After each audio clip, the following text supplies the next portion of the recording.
17. Department of Justice. Gene Hamilton. The Department of Justice (DOJ) has a long and noble history. That history began with the creation of the Office of the Attorney General pursuant to the Judiciary Act of 1789 and has continued through the creation of the department in 1870. The formation of the Federal Bureau of Investigation (FBI) in 1908, reforms following the terrorist attacks of September 11, 2001, and to the present day. Properly understood within the framework of a constitutional republic that values ordered liberty, the Department of Justice has two primary functions: protecting public safety and defending the rule of law. Unfortunately, the department has lost its way in recent years and has forfeited the trust of large segments of the American people. Large swaths of the department have been captured by an unaccountable bureaucratic managerial class and radical left ideologues who have embedded themselves throughout its offices and components.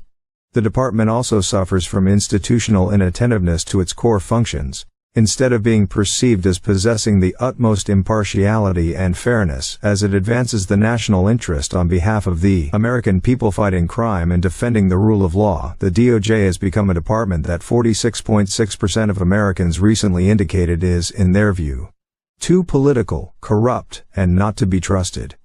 The weight of the publicly available evidence indicates that there are many reasons for this lack of trust.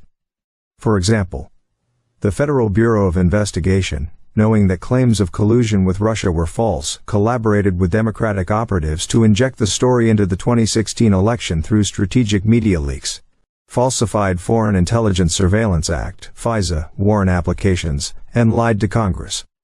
Personnel within the FBI engaged in a campaign to convince social media companies, and the media generally, that the story about the contents of Hunter Biden's laptop was the result of a Russian misinformation campaign. While the FBI had possession of the laptop the entire time, and could have clarified the authenticity of the source. The DOJ engaged in conduct to chill the free speech rights of parents across the United States, in response to supposed threats against school boards. Yet it failed to engage in any concerted campaign to protect the rights of Americans who actually were terrorized by acts of violence like those perpetrated against pregnancy care centers. The FBI tasked agents with monitoring social media and flagging content they deemed to be misinformation or disinformation, not associated with any plausible criminal conspiracy to deprive anyone of any rights for platforms to remove. The FBI engaged in a domestic influence operation to pressure social media companies to report more foreign influence than the FBI was actually seeing and stop the dissemination of and censor true information directly related to the 2020 presidential election. The department has devoted unprecedented resources to prosecuting American citizens for misdemeanor trespassing offenses or violations of the FACE Act, while dismissing prosecutions against radical agents of the left like Antifa. The department has consistently threatened that any conduct not aligning with the liberal agenda could violate federal law without actually taking a position that the conduct in question is illegal, using the prospect of protracted litigation and federal sanctions to chill disfavored behavior, such as with state efforts to restrict abortion or prevent genital mutilation of children. The department has sued multiple states regarding their efforts to enhance election integrity. The department has failed to do its part to stop the flood of fentanyl and other deadly drugs that are flowing across our borders and decimating families and communities across the United States. The department has abdicated its responsibility to assist in the enforcement of our immigration laws and has engaged in whole-scale abandonment of its duty to adjudicate cases in the immigration court system. These actions stand in stark contrast to Attorney General Merrick Garland's assertion before taking office that there must not be one rule for Democrats and another for Republicans, one rule for friends and another for foes. While it is true, as it is with other federal departments and agencies, that there are committed career personnel across the department who perform their duties faithfully and with the best intentions, this small sampling of scandals illustrates that the DOJ has become a bloated bureaucracy with a critical core of personnel who are infatuated with the perpetuation of a radical liberal agenda and the defeat of perceived political enemies. It has become a cabinet-level department whose leadership appears to care more about how they are perceived in the next Politico or Washington Post article, or their stature with any number of radical leftist organizations, than they do about justice and advancing the interests of the American people. It is essential that the next conservative administration place a high priority on reforming the DOJ and its culture to align the department with its core purposes and advance the national interest. Critically, this must include the FBI. Anything other than a top-to-bottom overhaul will only further erode the trust of significant portions of the American people and harm the very fabric that holds together our constitutional republic. At a practical level, not reforming the Department of Justice will also guarantee the failure of that conservative administration's agenda in countless other ways. Successful reform will require more than minor peripheral adjustments. It will require a holistic, energetic, leadership-driven effort to remedy the damage that has been done and advance the national interest. Additionally, some needed reforms will not be possible without legislative changes from Congress.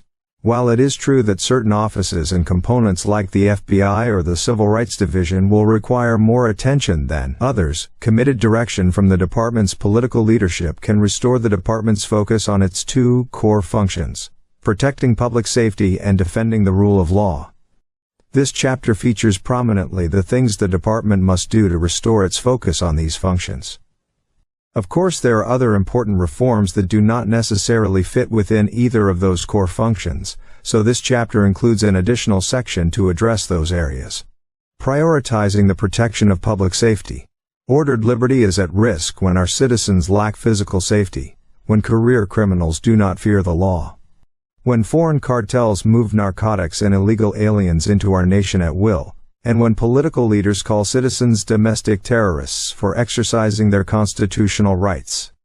The Department of Justice, in partnership with state and local partners, must recommit in both word and deed to protecting public safety.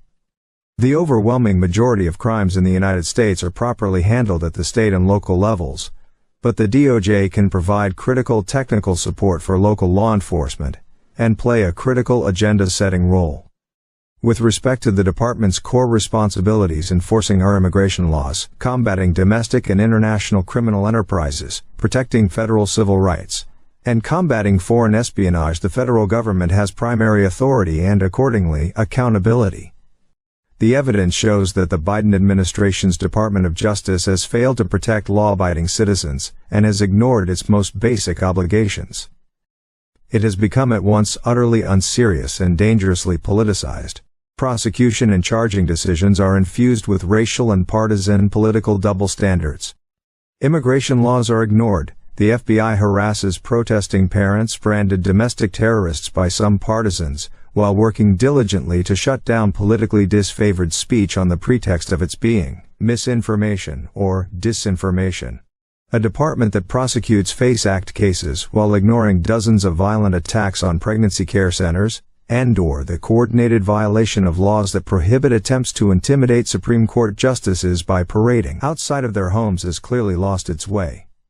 A department that has twice engaged in covert domestic election interference and propaganda operations, the Russian collusion hoax in 2016, and the Hunter Biden laptop suppression in 2020, is a threat to the republic.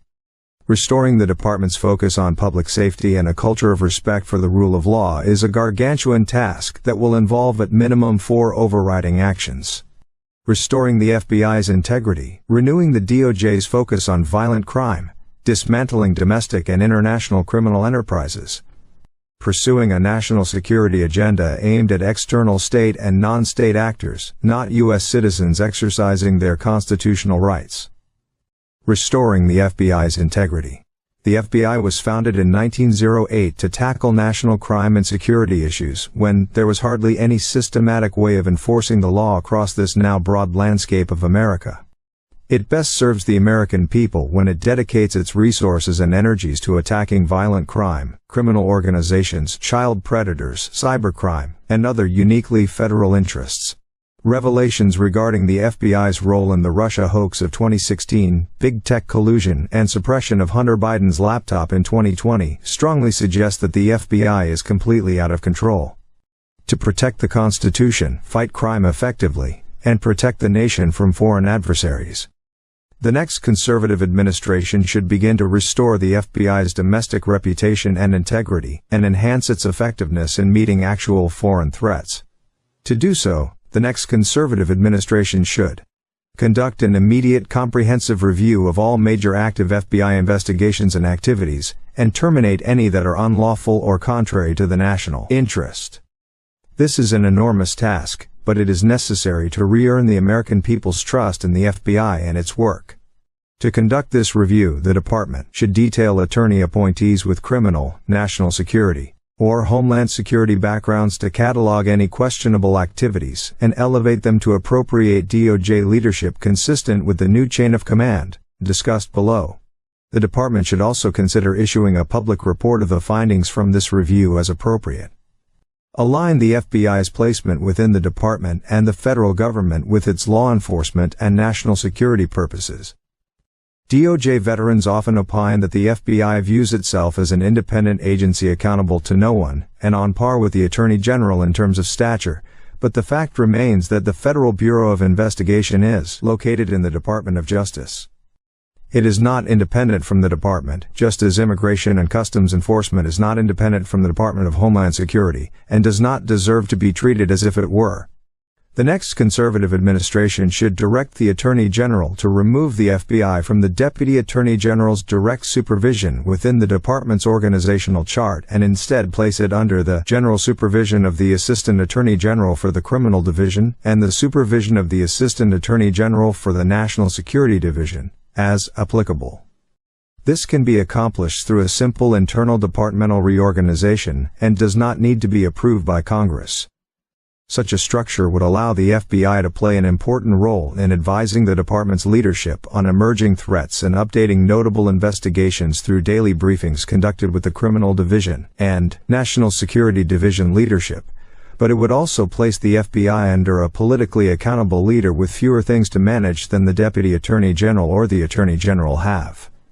All notifications and approvals that currently run to the Deputy Attorney General or the Attorney General should be evaluated and redirected in the first instance, where appropriate, to the relevant Assistant Attorney General.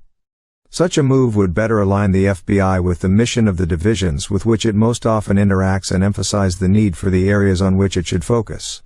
In general, however, under no circumstances should the FBI ever be able to go around the Attorney General or the department's leadership on any matter within its area of responsibility.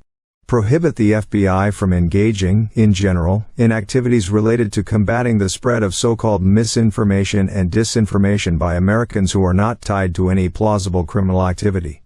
The FBI, along with the rest of the government, needs a hard reset on the appropriate scope of its legitimate activities. It must not look to or rely on the past decade as precedent or legitimization for continued action in certain spaces. This is especially true with respect to activities that the FBI and the U.S. government writ large claim are efforts to combat misinformation, disinformation, or malinformation. The United States government and, by extension, the FBI have absolutely no business policing speech, whether in the public square, in print, or online. The First Amendment prohibits it. The United States is the world's last best hope for self-government, and its survival relies on the ability of our people to have healthy debate free from government intervention and censorship. The government, through its officials, is certainly able to speak and provide information to the public. That is a healthy component of an informed society. But government must never manipulate the scales and censor information that is potentially harmful to it or its political leadership. This is the way of totalitarian dictatorships, not of free constitutional republics.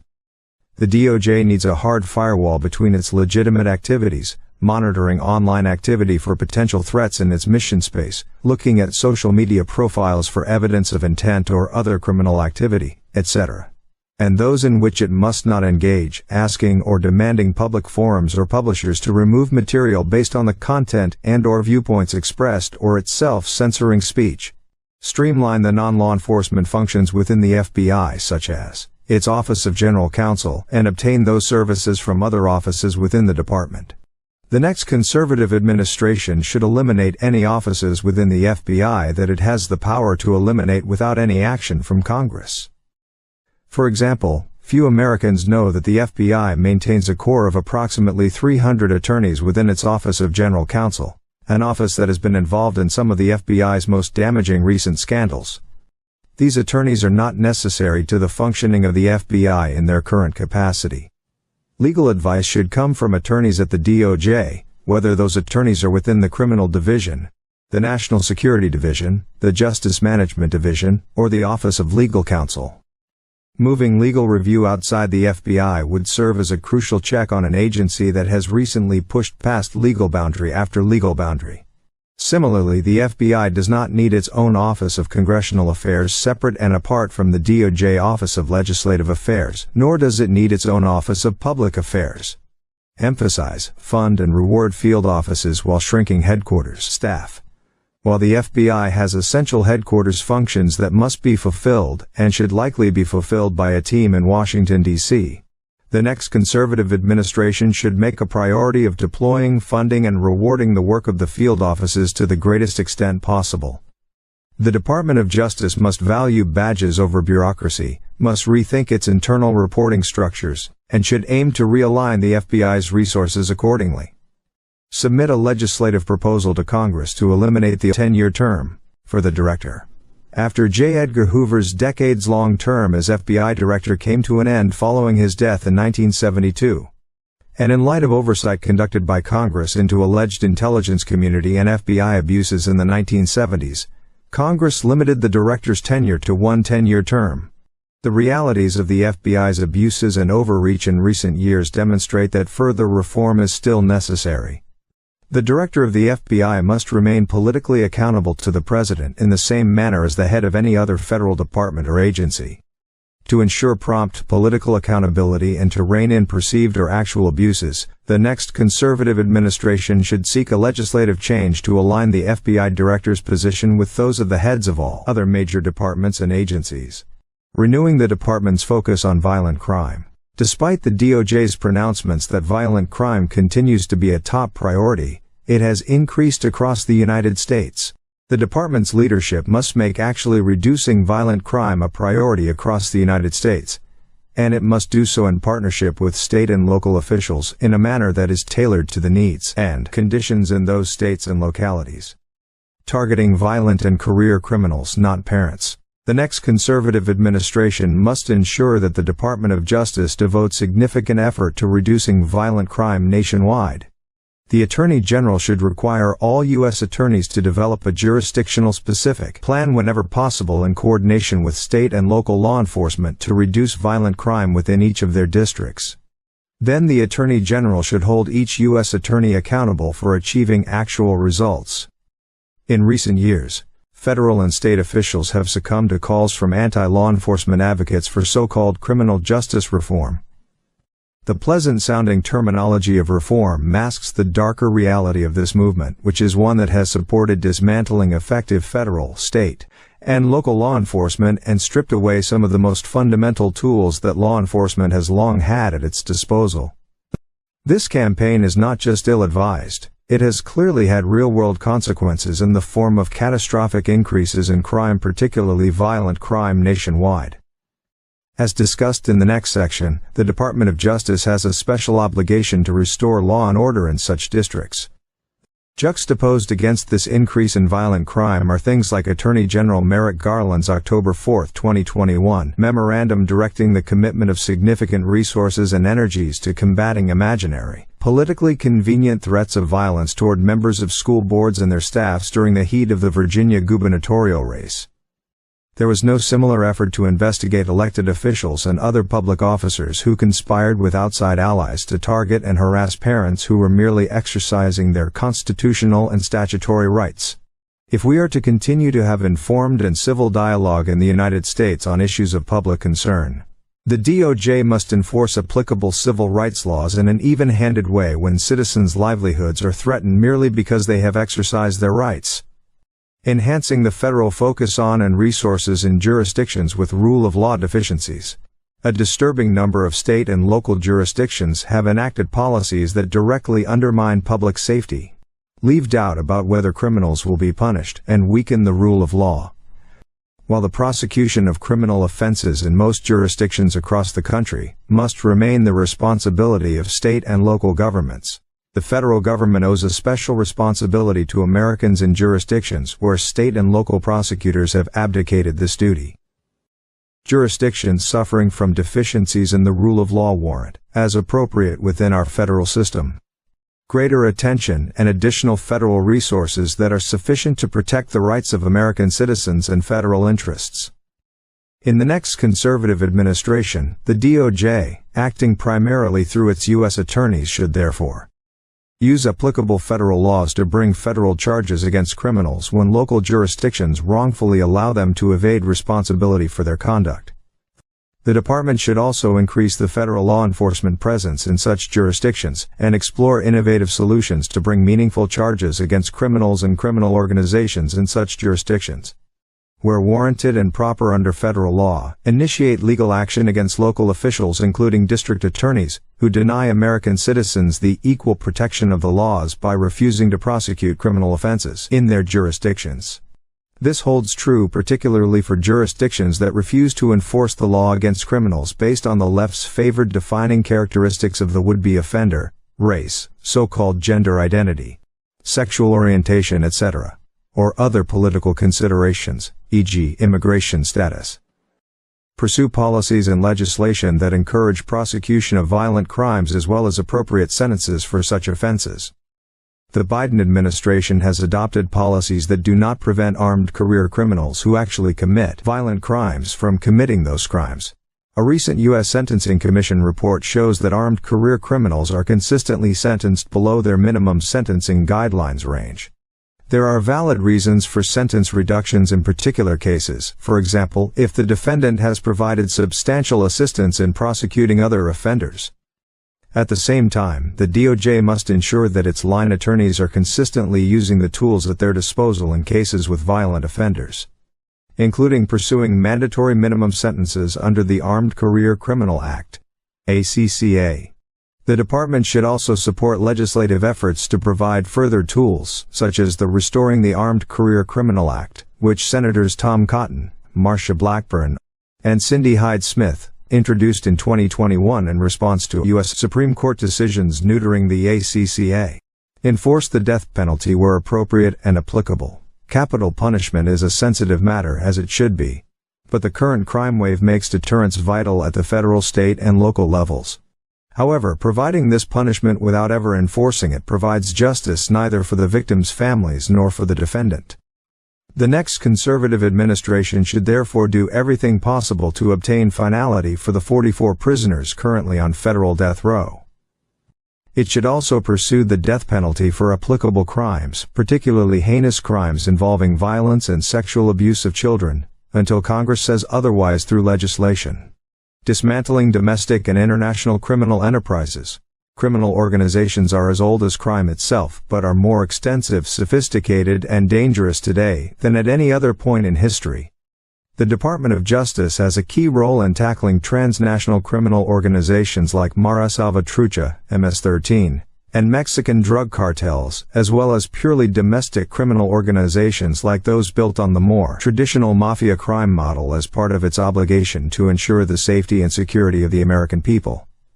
The department's primary directive under the next administration should be to return to an unapologetic focus on dismantling these criminal organizations and incarcerating their membership. Once this reprioritization occurs, the department's political leadership should take concrete steps to use agency reach and resources to prevent these criminal organizations from operating and surviving. Assaulting the business model of these criminal organizations, which are massive, diversified enterprises with nationwide or international operations, is essential for success. The next administration will therefore need to revitalize the DOJ's use of the array of statutory tools that exist for dealing with the threat of criminal organizations. The most potent ones are the simplest. For example, the department should 2.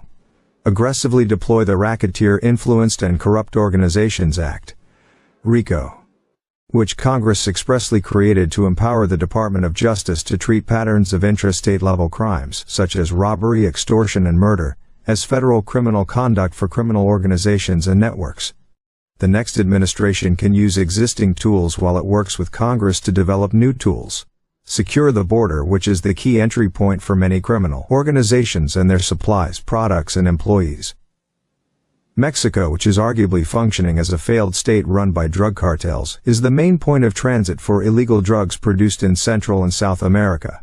Fentanyl precursors from the Chinese Communist Party-led People's Republic of China, weapons, human smuggling and trafficking, and other contraband. Mexican drug cartels, including the dominant Sinaloa cartel and the Jalisco New Generation cartel (CJ&G), are the main drivers of fentanyl production and distribution in the United States. The southwestern land border is sufficiently porous that Mexican drug cartels have operational control of large sections of the border, which facilitates easy movement of product and personnel. These cartels are also violent, and not afraid to demonstrate force on both sides of the border. Their conduct represents a clear and present danger to the United States and its citizens. In addition to finalizing the southwestern land border wall, the next administration should take a creative and aggressive approach to tackling these dangerous criminal organizations at the border. This could include use of active-duty military personnel and National Guardsmen to assist in arrest operations along the border, something that has not yet been done. A new and forceful approach to interdiction will have a ripple effect on the operations of these criminal organizations, which currently operate freely without concern for criminal prosecution, and will lay the necessary groundwork for initial prosecutions of these organizations and their leaders. It is critical that the federal government staunch the flow of drugs by preventing the far too easy access to the United States that now exists. There can be no serious dispute that the Biden administration has opened the southwest border to whomever wants to enter, and that some of those entrants are smuggling fentanyl into the country. More than 100,000 Americans died in a one-year period from opioid overdoses, and many of them died specifically from having used fentanyl. The federal government should treat this problem as aggressively as necessary. Enforcing the customs and immigration laws is a matter of life and death. Pursuing a national security agenda aimed at external state and non-state actors, not U.S. citizens exercising their constitutional rights. The Department of Justice plays a vital role in protecting our national security, and it must not refrain from engaging in public initiatives that identify our adversaries and educate the American people about their activities. The DOJ's China initiative under President Trump reflected the department's priority of combating Chinese threats to our national security. Because China was accountable for approximately 80% of all prosecutions for economic espionage, and approximately 60% of all thefts of trade secrets. Then Attorney General Jeff Sessions set key goals for the China initiative, that included development of an enforcement strategy concerning researchers in labs and universities who were being coopted into stealing critical U.S. technologies, identification of opportunities to address supply chain threats more effectively, and education of colleges and universities about potential threats from Chinese influence efforts on campus. In February 2022, the Biden administration terminated the department's China initiative largely out of a concern for poor optics. While the Biden administration correctly identified China as America's only competitor with both the intent to reshape the international order and, increasingly, the economic, diplomatic, military, and technological power to do it, it folded in the face of political correctness and sent the message that liberal sensitivities outweighed bringing justice to threats from China. The next conservative administration should, therefore, restart the China initiative, pursue other programs to educate the American people about the real and dangerous threats to our national security and economic security that are posed by actors across the globe, most notably China and Iran.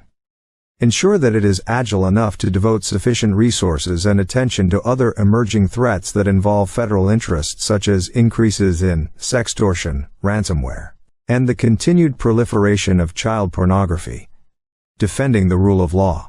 The DOJ's actions over the course of the Biden administration exhibit scorn for its stated mission, to uphold the rule of law, to keep our country safe, and to protect civil rights.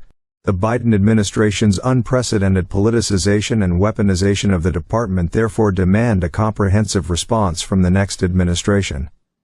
Restoration of the department's values of independence, impartiality, honesty, integrity, respect, and excellence must serve as first principles for its efforts on all fronts. Concretely, the DOJ must identify and address all individuals, policies, and directives that have fueled the destruction of these core values and the American people's loss of trust in the department and its officials. The next administration will need to exert significant energy to dismantle the two-tiered system of justice currently in place at the department, while simultaneously applying the rule of law evenly, and with neutrality. Specific examples of department corruption, such as the Russia collusion hoax, will need to be tackled, exposed, and addressed head-on. This will require not just winning in a court of law, but also demonstrating culpability to the public and the media in a concrete and non-refutable manner. These efforts will require commitment and willpower, but they will be essential to restoring the trust of the American people. Promptly and properly eliminating lawless policies, investigations, and cases, including all existing consent decrees. Few things undermine the DOJ's credibility more than brazenly partisan and ideologically driven prosecution of an administration's perceived political enemies. Yet the department has readily indulged in such misadventures during the Biden administration. Before even entering the Robert F. Kennedy Building on January 20, 2025, the next administration should conduct a thorough review of all publicly available policies, investigations, and cases.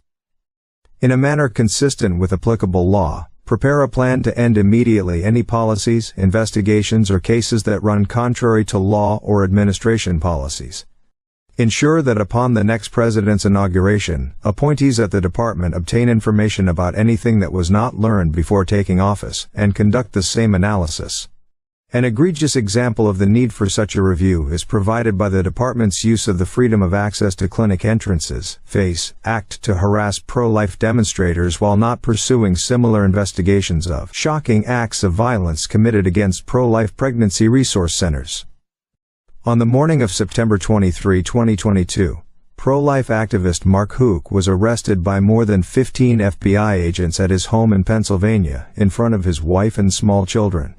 Agents came to his door with guns drawn to arrest the 48-year-old father of 7 whose alleged crime involved a minor altercation with an activist who was harassing one of his children in front of an abortion clinic almost 1 year before Mr. Hook's arrest by the FBI. Similarly, Paul Vaughn, a 55-year-old father of 11, was arrested at his home in Mt. Juliet, Tennessee by armed FBI agents for allegedly participating in a peaceful protest at an abortion clinic 1 year earlier. These arrests stand in stark contrast to the department's virtual silence on the wave of vandalism and violence directed at religiously affiliated institutions, including pregnancy resource centers. Following the Supreme Court's decision in Dobbs v. Jackson Women's Health Organization, the Catholic News Agency reported more than 100 such incidents as of September 2022. By engaging in disparate and viewpoint-based enforcement of an already controversial law like the FACE Act against pro-life activists, the DOJ has needlessly undermined its credibility with law-abiding people of faith. The department should make every effort to uphold equal protection of the law, and avoid politically motivated and viewpoint-based prosecutions. Specifically, it should ensure that its review extends beyond ending the absurd double standards embodied in the ongoing campaign of FACE Act prosecutions, and instead be a thorough and holistic review of all DOJ activities, including all consent decrees and settlement agreements currently in force. Seek to terminate any unnecessary or outdated consent decree to which the United States is a party. Consider pursuing intervention in other matters where consent decrees or settlement agreements continue to bind parties years or decades after the fact. As its review concludes and consistent with applicable law, take appropriate action in all cases including those on appeal. Enact policies and regulations that prohibit settlement payments to third parties. Engaging in zealous advocacy for and defense of the Constitution and lawful administration regulations and policies. The Department of Justice has the exclusive responsibility for the conduct of litigation in which the United States, an agency, or officer thereof is involved and has been charged with the supervision of all litigation to which the United States, an agency, or officer thereof is a party. However, in politically contentious cases, assistant United States attorneys and other line prosecutors during conservative administrations seek to influence outcomes of cases not because of any legal deficiency in the case or policy being defended, but by refusing to take certain positions, by writing public letters of protest, and by engaging in faux resignations from certain internal appointments. This can cause the department to take positions that are inconsistent with the interests of the president and his appointees in other places throughout the administration. While the supervision of litigation is a DOJ responsibility, the department falls under the direct supervision and control of the President of the United States as a component of the executive branch. Thus, in putting aside criminal prosecutions that can warrant different treatment, litigation decisions must be made consistent with the President's agenda. This can force line attorneys to take uncomfortable positions in civil cases, because those positions are more closely aligned with the President's policy agenda. Ultimately, the department will have to make tough calls as it manages its litigation. But those calls must always be consistent with the President's policy agenda and the rule of law. A line attorney should never either directly or indirectly pursue a policy agenda through litigation that is inconsistent with the agenda of his or her client agency, or the President. The department should also be cognizant of any attempts to slow litigation and outlast the administration to avoid finality. The next conservative administration should therefore issue guidance to ensure that litigation decisions are consistent with the President's agenda and the rule of law. Ensure that, consistent with this principle, the department's leadership is prepared to impose appropriate disciplinary action as circumstances arise. Affirming the separation of powers. Federal courts have jurisdiction to deal with a wide array of issues in law and equity in the United States. The increasingly aggressive posture of federal courts does not change one constitutionally immutable fact. All three branches of the federal government retain not just the right but the obligation to assess constitutionality. It is this obligation that is the foundation of the separation of powers. The next conservative administration should embrace the Constitution and understand the obligation of the executive branch to use its independent resources and authorities to restrain the excesses of both the legislative and judicial branches. This will mean ensuring that the leadership of the Department of Justice and its components understand the separation of powers, that pushback among the branches is a positive feature and not a defect of our system, and that the federal system is strengthened, not weakened, by disagreement among the branches. One example includes potentially seeking the overruling of Humphrey's Executive v. United States. This case approves so-called independent agencies whose directors are not removable by the President at will. The Supreme Court has chipped away at Humphrey's executor in cases like Saylor Law v. Consumer Financial Protection Bureau, but the precedent remains. The next conservative administration should formally take the position that Humphrey's executor violates the Constitution's separation of powers, zealously guarding other constitutional protections. The next conservative administration must ensure that the DOJ zealously guards the constitutional rights of all Americans in all that it does. This extends not only to rights implicated in the department's criminal activities, but to all rights enjoyed by the American people, such as the First Amendment. The department should reject any invitation to limit these fundamental promises based on the political ideology of the speech at issue. A recent Supreme Court case illustrates the problems that arise when the DOJ takes a cramped interpretation of the First Amendment in service of a political ideology. In 303 Creative LLC v. Alanis, the department argued in favor of the government's ability to coerce and compel what the lower courts all found to be pure speech. The oral argument made clear the department's view that it was the viewpoint expressed that gave the government power to censor and compel speech. During oral argument, the United States took the remarkable position that government can compel a Christian website designer to imagine, create, and publish a custom website celebrating same-sex marriage but cannot compel an LGBT person to design a similar website celebrating opposite-sex marriage. In the government's view, declining to create the latter website was based on an objection to the message, while the former was based on status rather than message. But this argument inevitably turns on the viewpoint expressed. It means that the government gets to decide which viewpoints are protected and which are not, a frightening and blatantly unconstitutional proposition. Just as troubling, the government's arguments against free speech are not limited to the facts of 303 Creative. As Colorado admitted to the lower courts, all sorts of artists and speakers like speechwriters, photographers, and videographers can be compelled to design custom messages that violate their most fundamental convictions, as long as it serves a certain viewpoint that the government wants to promote. In fact, it was only a few years ago, in Masterpiece Cake Shop, that the government acknowledged the constitutional problems involved in compelling artists to speak government-favored messages. In that case, the United States acknowledged a basic First Amendment principle that freedom of speech prohibits the government from telling people what they must say. The department had it right when it argued that the government may not compel the dissemination of its own preferred message, because the First Amendment protects the individual freedom of mind. It was also correct when it argued that an artist cannot be forced to paint, a musician cannot be forced to play, and a poet cannot be forced to write. The United States' directly contrary position in 303 Creative is hard to explain based on anything other than its support for the message the state of Colorado was attempting to compel. It is black-letter law that no official can prescribe what shall be orthodox, or force citizens to confess by word or act their faith therein. Rather, the First Amendment places the decision as to what views shall be voiced largely into the hands of each of us, in the hope that use of such freedom will ultimately produce a more capable citizenry and more perfect polity. As the Supreme Court has noted, government officials have frequently sought to coerce uniformity of sentiment in support of some end thought essential to their time and country. In the face of such attempts to coerce orthodoxy, the DOJ should maintain its commitment to upholding the Constitution's neutral principles of free speech, which commit the government to preserve an uninhibited marketplace of ideas in which truth will ultimately prevail.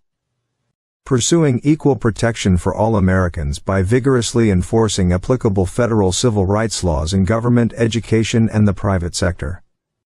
Entities across the private and public sectors in the United States have been besieged in recent years by an unholy alliance of special interests, radicals in government, and the far left.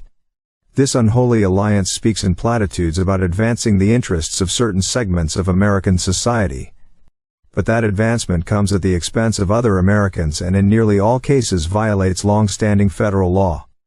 Even though numerous federal laws prohibit discrimination based on notable immutable characteristics such as race and sex, the Biden administration through the DOJ's Civil Rights Division and other federal entities has enshrined affirmative discrimination in all aspects of its operations under the guise of equity.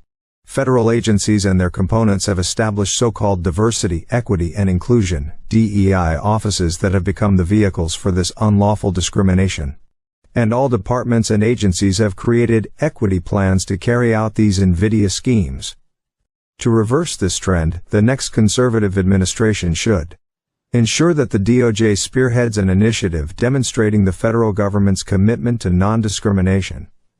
The department should also lead a whole-of-government recommitment to non-discrimination and should be working with all other federal agencies, boards, and commissions to ensure that they are both complying with constitutional and legal requirements and using their authorities and funding to prevent discrimination not only internally but also at the state, local, and private sector levels. This will require particularly close coordination with several key agencies, including such obvious candidates as the Equal Employment Opportunity Commission, the Departments of Defense, Education and Housing and Urban Development, and the Securities and Exchange Commission.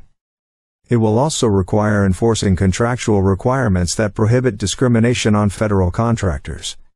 Reorganize and refocus the DOJ's Civil Rights Division to serve as the vanguard for this return to lawfulness. The Attorney General and other DOJ political leadership should provide the resources and moral support needed for these efforts. The Civil Rights Division should spend its first year under the next administration using the full force of federal prosecutorial resources to investigate and prosecute all state and local governments, institutions of higher education, corporations, and any other private employers who are engaged in discrimination in violation of constitutional and legal requirements. Announcing a campaign to enforce the criminal prohibitions in 18 U.S. Code Section 1461 and 1462 against providers and distributors of abortion pills that use the mail. Federal law prohibits mailing every article, instrument, substance, drug, medicine, or thing which is advertised or described in a manner calculated to lead another to use or apply it for producing abortion. Following the Supreme Court's decision in Dobbs, there is now no federal prohibition on the enforcement of this statute. The Department of Justice in the next conservative administration should therefore announce its intent to enforce federal law against providers and distributors of such pills. Reassigning responsibility for prosecuting election-related offenses from the Civil Rights Division to the Criminal Division. The Attorney General in the next conservative administration should reassign responsibility for prosecuting violations of 18 U.S. Code Section 241 from the Civil Rights Division to the Criminal Division where it belongs. Otherwise, voter registration fraud and unlawful ballot correction will remain federal election offenses that are never appropriately investigated and prosecuted. Voter fraud includes unlawful practices concerning voter registration and ballot correction. When state legislatures are silent as to procedures for absentee ballot curing or provide specific rules governing that curing. Neither counties nor courts may create a cure right where one does not exist, may not modify the law on curing, and certainly cannot engage in creating consent orders with the force of law that are inconsistent with the orders of other similarly situated counties. The DOJ has ceded substantial discretion concerning voter suppression to the Civil Rights Division. Since the Bush administration, DOJ leadership has determined that using the Election Crimes Branch to prosecute fraudulent voter registration, including mail-in ballot fraud, was too politically costly. The Criminal Division's Federal Prosecution of Election Offenses Handbook advised that schemes that violated equal protection constituted voter suppression prosecutable under 18 U.S. Code Section 241 as part of the guidelines for which the department's criminal prosecutors were trained. State-based investigations of election crimes are supposed to be referred to the Public Integrity Section for review.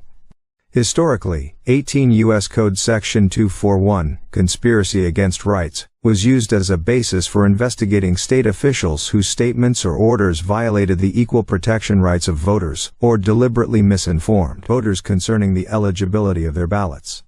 Nevertheless, the Department of Justice has formalized the Civil Rights Division's, as opposed to the Criminal Division's jurisdiction over 18 U.S. Code Section 241 investigations and prosecutions. The Criminal Division is no longer involved in consultation or review of 18 U.S. Code Section 241 investigations. The Criminal Division has accordingly advised states that in the case of a crime of violence or intimidation, they should call immediately and before contacting federal authorities because state and local police have primary jurisdiction over polling places, despite clearly applicable federal law. This is a mistake. With respect to the 2020 presidential election, there were no DOJ investigations of the appropriateness or lawfulness of state election guidance. Consider the state of Pennsylvania. The Secretary of State sent guidance to the counties stating that this revised guidance addresses the issuance, voting, and examination of provisional ballots under the Election Code. Provisional ballots were originally mandated by Section 302 of the Help America Vote Act of 2002, HAVA. Provisional ballot amendments included in Act 77 of 2019 went into effect for the 2020 primary election. Provisional ballot amendments included in Act 12 of 2020 go into effect for the first time on November 3, 2020. HAVA, however, mandates provisional ballots only for eligible voters who are not on a state's voter registration list. It does not apply to those who registered for mail-in voting but whose ballots were rejected due to some form of spoliation. Pennsylvania Act 12, amended in 2020, does not authorize curing by providing provisional ballots for mail-in voters whose ballots were rejected. Act 12 requires, as part of the mail-in application process, an affidavit that the elector shall not be eligible to vote at a polling place on Election Day unless the elector brings the elector's mail-in ballot to the elector's polling place, remits the ballot and the envelope containing the declaration of the elector to the judge of elections to be spoiled, and signs a statement subject to the penalties under 18 PA. CS Section 4904, relating to unsworn falsification to authorities to the same effect. The law in Pennsylvania clearly states that no county may affirmatively provide provisional ballots. The mail-in voter must vote in person and sign a new affidavit. In the 2020 election, the Pennsylvania Supreme Court recognized that the election code contains no requirement that voters whose ballots are deemed inadequately verified be apprised of this fact. Thus, unlike in-person voters, mail-in or absentee voters are not provided any opportunity to cure perceived defects in a timely manner. Given the Pennsylvania Secretary of State's use of guidance to circumvent state law, the Pennsylvania Secretary of State should have been, and still should be, investigated and prosecuted for potential violations of 18 U.S. Code Section 241. Investigations and prosecutions under 18 U.S. Code Section 241 are currently within the jurisdictional oversight of the Civil Rights Division, not the Criminal Division. Only by moving authority for 18 U.S. Code Section 241 investigations and prosecutions back to the Criminal Division will the rule of law be appropriately enforced. Rejecting third-party requests for politically motivated investigations or prosecutions. The DOJ should reject demands from third-party groups that ask it to threaten politically motivated investigation or prosecution of those engaging in lawful and, in many cases, constitutionally protected activity. By acceding to such demands, the department risks diminishing its credibility with the American public. This risk is exacerbated by the fact that communications between government officials and third-party groups are generally unprotected by privilege and subject to disclosure. Whether via subpoena to the third-party group or via request made pursuant to the Freedom of Information Act. These communications can even be made public voluntarily by the third-party group. A recent example illustrates the risks posed by such activity. On October 4, 2021, Attorney General Merrick Garland issued a memorandum to the Director of the FBI, the Executive Office for U.S. Attorneys, and the Assistant Attorney General, Criminal Division, calling on the FBI to work with each U.S. attorney to convene meetings with federal, state, local, tribal, and territorial leaders to discuss strategies for addressing threats against school administrators, board members, teachers, and staff. Subsequent reporting and investigation revealed that the memorandum was prompted by a September 29, 2021 letter sent by the National School Boards Association (NSBA) to President Biden demanding a federal law enforcement response to perceived threats to school board members and public school employees. The NSBA letter made outlandish demands in response to protests that were then occurring at school board meetings in response to COVID policies and revelations about the use of critical race theory-infused curricula in classrooms. Among the letter's demands was a call for a federal investigation into parents' actions, heinous actions that could be the equivalent to a form of domestic terrorism and hate crimes, under a variety of federal laws including the Gun-Free Zones Act, the Patriot Act in regards to domestic terrorism, the Matthew Shepard and James Byrd Jr. Hate Crimes and Prevention Act, the Violent Interference with Federally Protected Rights Statute, and the Conspiracy Against Rights Statute, and an executive order to enforce all applicable federal laws for the protection of students and public school district personnel, and any related measure. Both the Attorney General's memorandum and the NSBA letter drew swift public condemnation, including from 14 sitting state attorneys general. A subsequent internal investigation commissioned by the NSBA revealed that officials at the White House had been in discussions with NSBA officials about the contents of the letter weeks before it was issued. The investigation also revealed that White House officials indicated they planned to raise the contents of the draft letter with DOJ officials a full week before the NSBA's letter was issued.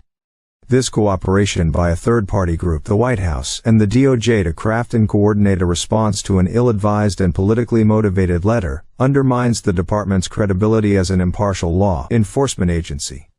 In the words of the 14 state attorneys general who wrote to oppose the department's memorandum, potential collusion between the White House, the department, and the NSBA in the actual creation of the September 29 letter as a pretext for threats against parents raises serious concerns. The DOJ should carefully scrutinize all requests for law enforcement assistance, and reject requests by third parties to engage in political grandstanding that ignores the department's traditional jurisdictional limits, and that would trample politically controversial but constitutionally protected activity.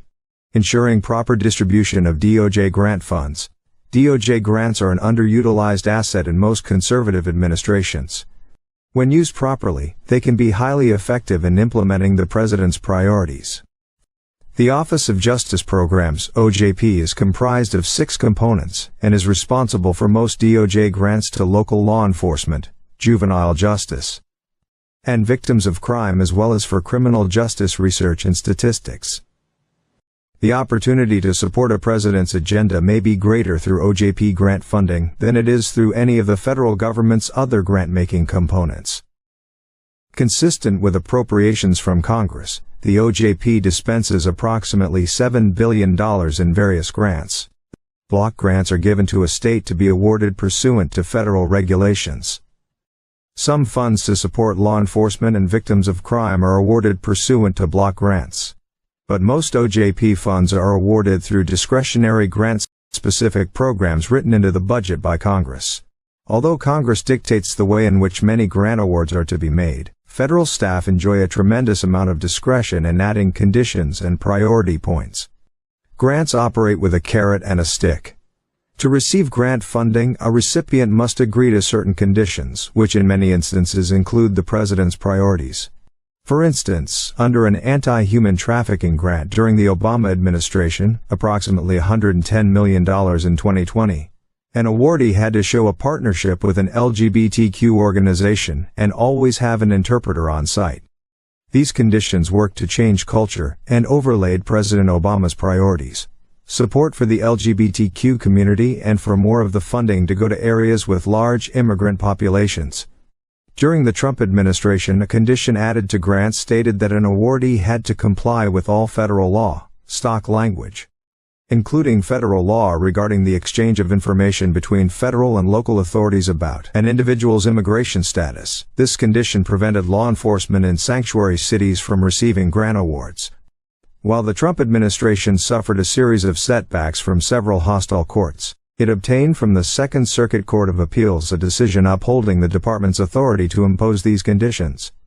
To ensure that taxpayer-funded grants are prioritized and distributed properly, the next conservative administration should conduct an immediate, comprehensive review of all federal grant dispersals to ensure not only that the programs are being properly administered by the department, but also that the grant funding is being received and used properly by recipients.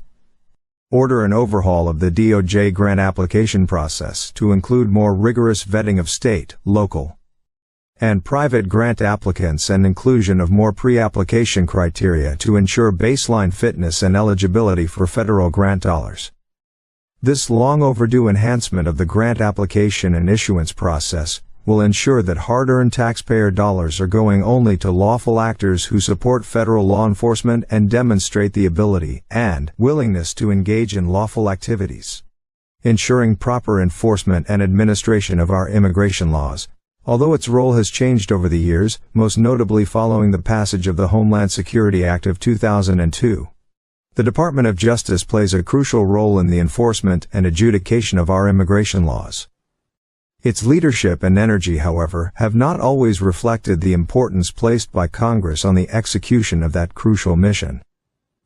With a few notable exceptions, successful fulfillment of the department's responsibilities with respect to immigration was largely neglected until the Trump administration. The Department of Homeland Security may be the largest federal department with immigration responsibilities. But successful fulfillment of the responsibilities prescribed by the immigration laws is not possible without bold and dedicated action by the Department of Justice.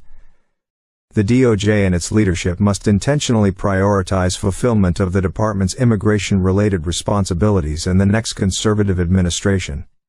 This will be no small task, as these responsibilities play out across nearly every DOJ office and component. If they hope to fulfill their responsibilities as assigned by Congress and deliver results for the American people, the Department and the Attorney General should issue guidance to all U.S. attorneys emphasizing the importance of prosecuting immigration offenses and immigration-related offenses. The brunt of these offenses is borne by districts along the southwestern border with Mexico, but the simple fact remains that immigration and immigration-related offenses are present in every district across the country. Successfully pursuing the priorities outlined in this chapter will require creative use of the various immigration and immigration-related authorities in close partnership with the Department of Homeland Security, the Department of State, and other appropriate federal entities depending on the situation. Pursue appropriate steps to assist the Department of Homeland Security in obtaining information about criminal aliens in jurisdictions across the United States, particularly those inside sanctuary jurisdictions. Examine and consider the appropriateness of withdrawing or overturning every immigration decision rendered by Attorney General Garland and any successor Attorney General during President Biden's term. The Attorney General should pick up where the Attorneys General under President Trump left off and exercise his or her authority to adjudicate cases and provide guidance in appropriate cases to correct erroneous decisions, provide clarity and align Executive Office for Immigration Review (EOIR) decisions with the law. At a minimum, pursue through rulemaking and in partnership with the Department of Homeland Security, where appropriate, the promulgation of every rule related to immigration that was issued during the Trump administration. Such rulemakings include guidance on continuances in immigration court cases, eligibility for asylum, and other related matters. However, the DOJ should not stop there. It should continually evaluate its authorities and operational reality within the immigration court system and promulgate regulations accordingly. Commit sufficient resources to the adjudication of cases in the immigration court system in different environments, for example, in the context of the migrant protection protocols. Pursue proactive litigation to advance the federal government's interests in areas where erroneous precedent curtails authorities provided by Congress, for example. By pursuing the overturning of the Flores Settlement Agreement.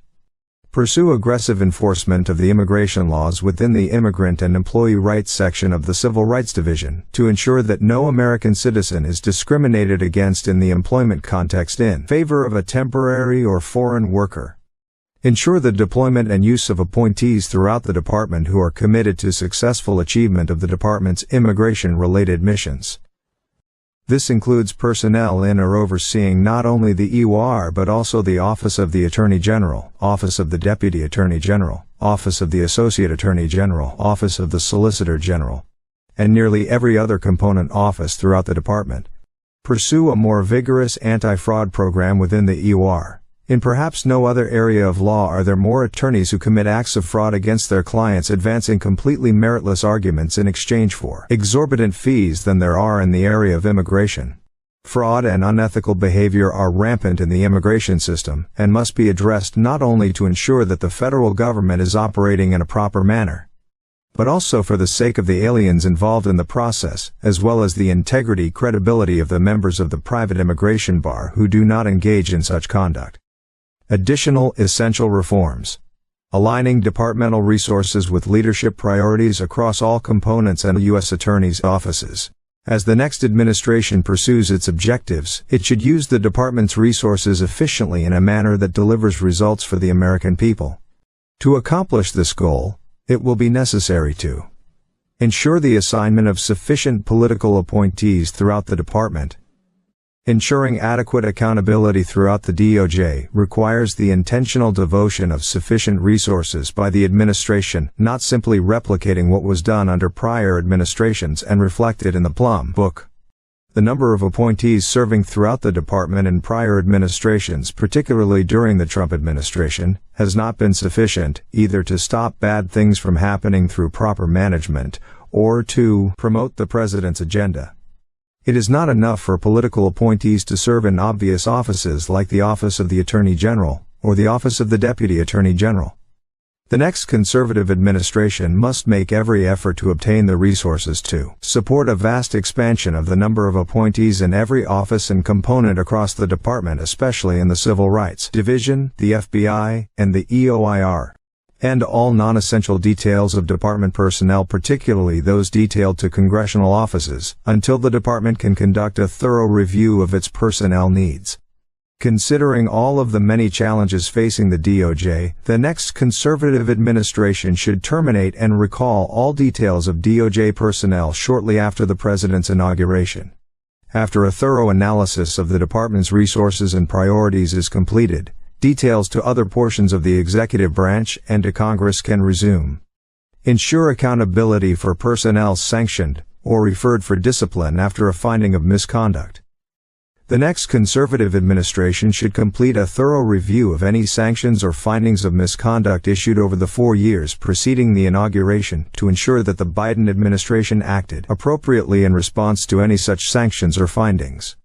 Undertake a comprehensive review of DOJ hiring practices. The next conservative administration should conduct a holistic review of hiring practices employed across all DOJ offices and components to ensure that those practices comply with applicable law and policy. All hiring committees associated with hiring for career positions across the department should be assessed for impartiality to ensure that individuals are hired based on merit, aptitude, and legal skill, and not based on association with or membership in certain ideologically aligned groups, or based on illegal considerations such as race, religion, or sex. Eliminating redundant offices and consolidating functions to increase efficiencies. The next conservative administration should explore the possibility of consolidating and aligning the functions of the DOJ's various components and offices in human resources, legal counsel, public relations, and other related areas. While local access to appropriate personnel and resources is important, there are inefficiencies and redundancies across the department that result in a bureaucratic, Rube Goldberg-style design that ultimately hinders the department's mission. From IT infrastructure to management functions to public relations, DOJ leadership should explore consolidation and intra-departmental efficiencies to obtain the best possible support for its critical missions. For example, the Department of Public Affairs has a dual structure of public information officers, in which there are some political appointees who lead the office and provide support, but also career appointees who serve as public information officers for individual divisions, Criminal Division, National Security Division, etc. The career officials handle the day-to-day work of the division, which entails monitoring important cases, assisting in editing, and distributing press releases. And the political appointees will step in for larger issues that advance the administration's initiatives. This could be made more efficient by having political appointees for each division under the supervision of the Director of Public Affairs. Additionally, given the interplay of function between the Office of Legislative Affairs, OLA, and the Office of Public Affairs, as well as the fact that the Assistant Attorney General for the OLA is a Senate-confirmed position, the two offices should be folded into one for more efficiency and proper coordination. Under an Office of Public and Legislative Affairs, the Assistant Attorney General's portfolio would encompass both, with one Director Deputy for Public Affairs and one Director Deputy for Legislative Affairs. Pursuing other changes in reporting chains to ensure consistency with the law and administration priorities. The next conservative administration should undertake a comprehensive review of the DOJ's current organizational chart and make decisions about its structure consistent with any authority to do so outside of congressional action to ensure the most efficient accomplishment of the department's missions. For example, is the current reporting structure for the Associate Attorney General's office the best and optimal for the achievement of the department's mission? Should all of the Deputy Attorney General's direct reports continue to be direct reports? Or would a different structure achieve a better, more efficient outcome in fulfilling the department's mission? What should the Office of Legal Policy's role be in the next conservative administration? Should it continue to be responsible for assisting with judicial nominations? Or should that function be assigned to the Office of Legislative Affairs, which interacts with Congress on a daily basis? Pursuing legislative changes for Assistant United States Attorney's compensation, to ensure that the department can attract and retain top legal talent away from Washington, D.C. The next conservative administration should seek congressional reform of the pay scale used for Assistant United States Attorneys in the field. At a minimum, that reform should include a proposal to compensate Assistant United States Attorneys on at least the same basis as attorneys employed by Main Justice who are compensated under the GS scale. Ensuring that the department can attract and retain top legal talent outside of the D.C. market is essential, and will help to emphasize the importance of the field's work in achieving the department's various missions. Protecting the integrity of the Bureau of Justice Statistics and the National Institute of Justice. The DOJ's statistical and research arms should serve the American people and not special interests. The Director of the Bureau of Justice Statistics should focus the BJS on producing the statistics of greatest interest to everyday Americans and hence of policymakers, rather than those of particular interest to criminal justice academics. The Director should insist that such statistics be as accurate as possible and presented as clearly as possible.